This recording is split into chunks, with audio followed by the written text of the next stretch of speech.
बिस्मिल्लाहिर्रहमानिर्रहीम। ई कैट के नए लेक्चर के साथ मोहम्मद सरवर।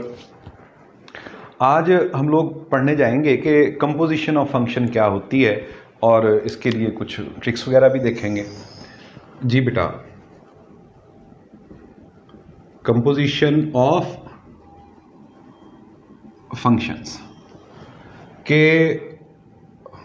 फंक्शन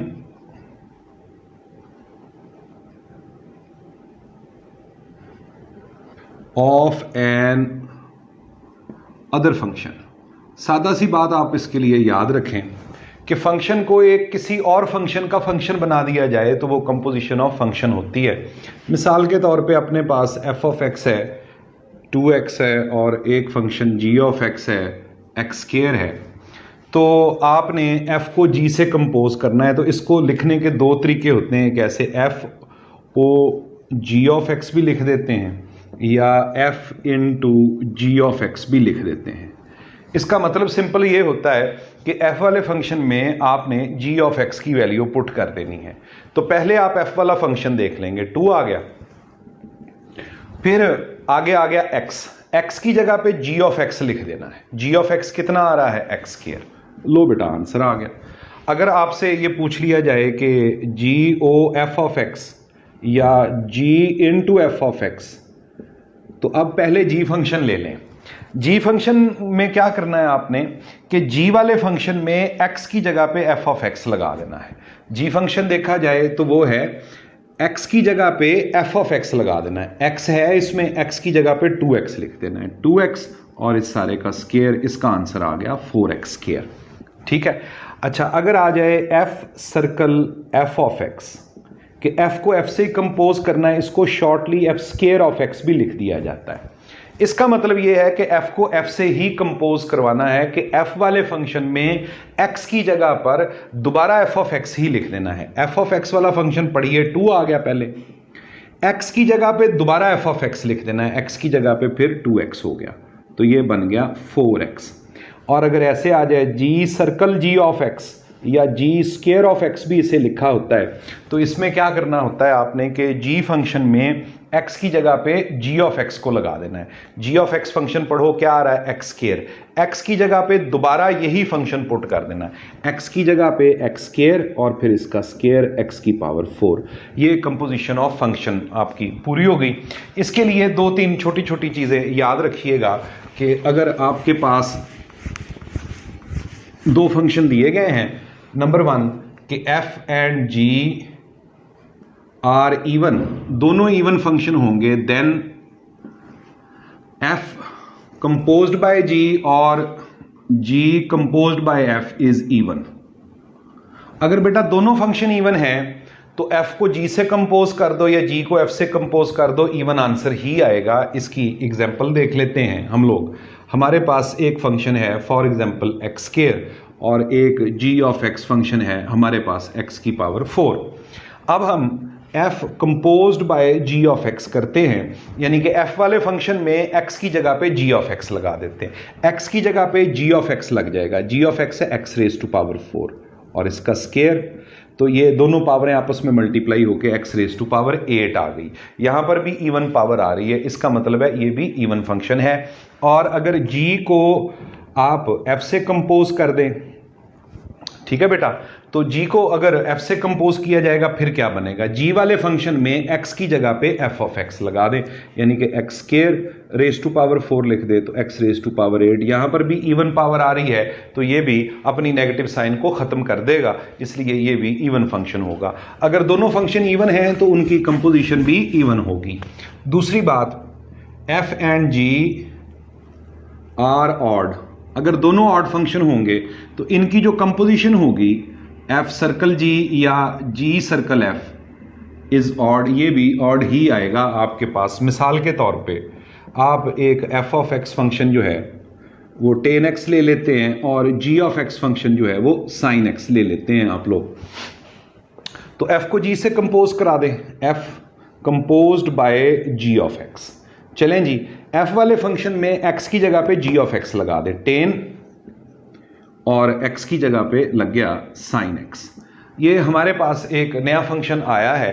अब ये चेक करना है कि ये ऑड है या नहीं है। हम लोग इसका नाम कोई सपोज कर लेते हैं, इसका सिंगल कोई नाम हम w ऑफ x रख लेते हैं। अब इसको इवन ऑड के लिए w x की जगह पे नेगेटिव x रखते हैं, 10 into sine into negative x।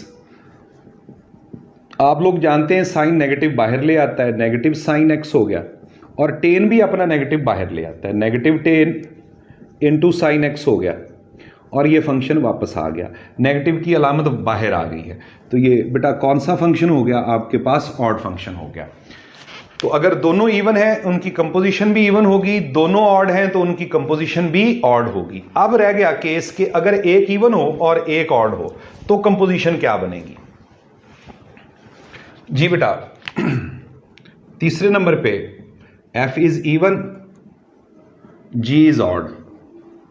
तो इनकी जो composition f composed by g या g composed by f is even, तो इनकी कंपोजिशन भी इवन बनेगी। अब इसकी एग्जांपल देख लेते हैं। फॉर एग्जांपल हमारे पास एक फंक्शन f ऑफ x है x स्क्वायर और g ऑफ x है x क्यूब। अब f को कंपोज करते हैं g ऑफ x से। चलें बेटा कंपोज कर लें। f वाले फंक्शन में x को g ऑफ x सब्स्टिट्यूट कर देना है। x की जगह पे ये लग गया x क्यूब और इसका आ गया स्क्वायर। जी बेटा x रेज टू पावर कितनी बन गई? 6। इवन पावर नजर आ रही है तो पक्की बात है कि ये अपने नेगेटिव साइन को खत्म कर देगा, लिहाजा ये भी इवन फंक्शन होगा। तो ये तीन चीजें कंपोजिशन ऑफ फंक्शन में याद रखने वाली हैं कि f और g अगर इवन हैं तो उनकी कंपोजिशन भी इवन होगी, दोनों ऑड हैं तो कंपोजिशन भी ऑड होगी, और अगर एक इवन है एक ऑड है तो तब भी कंपोजिशन जो है वो इवन ही होगी। ठीक हो गया बेटा?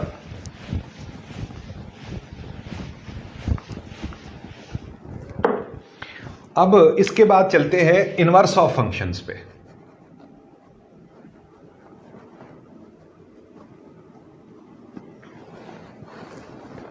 इनवर्स ऑफ फंक्शन को आपने पढ़ रखा होगा, तो मैं इसको ज़्यादा डिटेल से, जाहिर है अब वो थ्योरेटिकली आपको नहीं लेके चल रहा, आपको शॉर्ट ट्रिक्स की तरफ ज़्यादा ध्यान देना है इसमें। तो थोड़ी सी इसकी थ्योरी ये है कि अगर आपके पास एक फंक्शन है, x और y के दरमियान रिलेशन है, इसको f कह दें, और एक y और z के दरमियान रिलेशन है, इसको g कर दें, तो x से g पर जो रिलेशन होगा वो g composed by f of x हो जाएगा आपके पास। सॉरी ये मैं कंपोजिशन पढ़ा गया, आई एम सॉरी बेटा, इनवर्स पढ़ाना था, आई एम सॉरी, ये कंपोजिशन पे चला गया था, रियली सॉरी। कि अगर हमारे पास एक x है और एक y है, तो x से y पर जो रिलेशन है ये फंक्शन f है, अगर y से x पर रिलेशन रख देंगे तो वो उसका इनवर्स फंक्शन हो जाएगा। और मैं ये बात आप लोगों को पहले हॉरिजॉन्टल लाइन टेस्ट के अंदर पढ़ाया हूं कि जो function 1 to 1 and onto यानी कि बाइजेक्टिव फंक्शन होंगे वही इनवर्स उनका जो आएगा वो फंक्शन आएगा, अदरवाइज उनका इनवर्स फंक्शन नहीं आएगा। Let f is 1 1 and on to from x to y, then inverse is denoted by, inverse को लिखा जाएगा f की पावर -1 से, और f इनवर्स भी एक फंक्शन होगा from set y to set x के ऊपर। उसके बाद इसकी ये बात याद रखिए पहली कि अगर y is equal to f of x है तो x is equal to f inverse of y होता है, पहली बात। दूसरी इसकी ये बात याद रखिए कि f को अगर उसके इनवर्स से कंपोज किया जाए या इनवर्स को उसके f से कंपोज किया जाए तो दोनों सूरतों में आइडेंटिटी फंक्शन आंसर आता है। आपके पास x आंसर आएगा, यानी कि आइडेंटिटी फंक्शन आंसर आ जाएगा। अच्छा बेटा, इनवर्स के लिए तीसरी बात जो है वो आपको जो मेमोराइज करनी है वो ये मेमोराइज करनी है कि जो डोमेन ऑफ फंक्शन है वो रेंज ऑफ इनवर्स होगी, और जो रेंज ऑफ फंक्शन है वो डोमेन ऑफ इनवर्स फंक्शन आ जाएगी आपके पास। डोमेन और रेंज आपस में इंटरचेंज हो जाएंगी। ये 2-3 चीज़ें इसके लिए मोटी मोटी याद रखिएगा। मिसाल के तौर पे हमारे पास एक फंक्शन f ऑफ x सादा तौर पे हम कर लेते हैं कि ये 2x³ + 1 है। अब हमने इसका इन्वर्स मालूम करना है, तो इन्वर्स के लिए क्या करेंगे कि y = 2x³ + 1 आ जाएगा।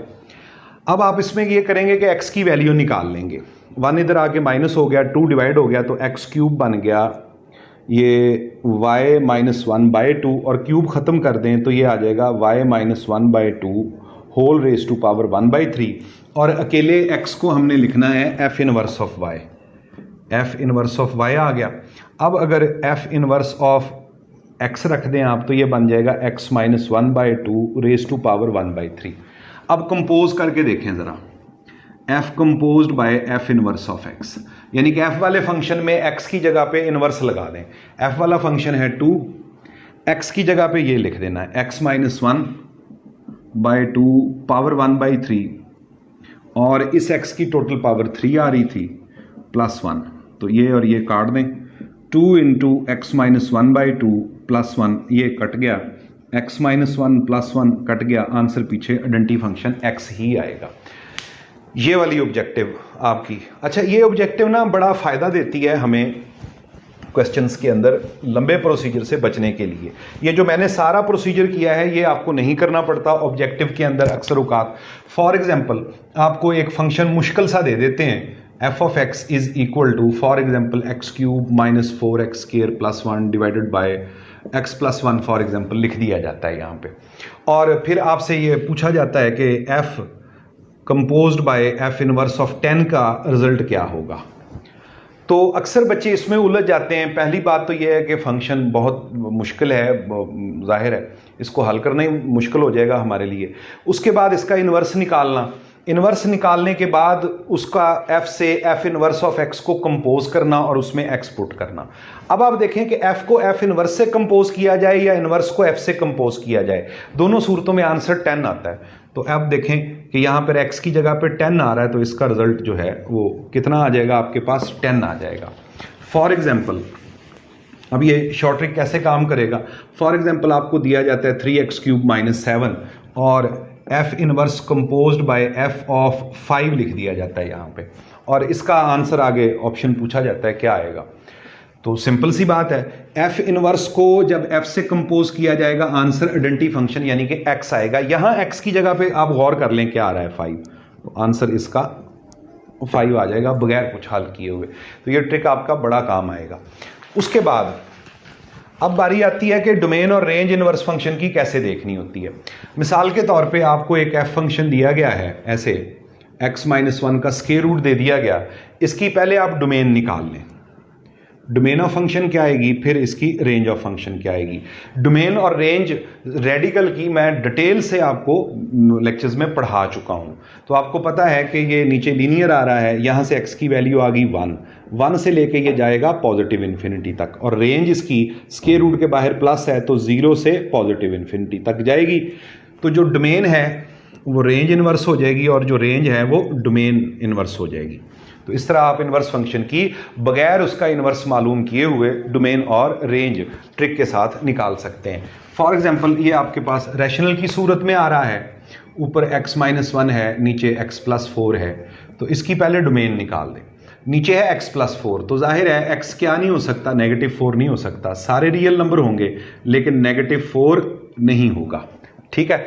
और रेंज पे आ जाएं, रेंज ऑफ फंक्शन क्या होगी, तो आपको मैंने बताया था ऊपर भी लीनियर आ रहा हो नीचे भी लीनियर आ रहा हो तो x के कोफिशिएंट देख लें, या x का कोफिशिएंट ऊपर देखें 1 है नीचे भी 1 है। अगर ये नहीं करना तो ली हॉपिटल रूल के तहत आप ऊपर वाली रकम का डेरिवेटिव सोचें क्या आएगा। x - 1 का डेरिवेटिव 1 आ जाएगा और नीचे x + 4 का डेरिवेटिव भी 1 आ जाएगा। 1 डिवाइडेड बाय 1 1 हो जाएगा। तो सारे रियल नंबर होंगे लेकिन 1 नहीं होगा। ये आपकी रैशनल की डोमेन और रेंज आ गई। जो डोमेन है वो रेंज कर दो और जो रेंज है वो डोमेन कर दो। तो ये बेटा हमारा आज का आर्टिकल पूरा हो गया। ये 1.2 कल इंशाल्लाह ताला हम लोग लिमिट को डिस्कस करना शुरू करेंगे और उसके कुछ शॉर्ट ट्रिक्स पढ़ेंगे। अल्लाह हाफिज़।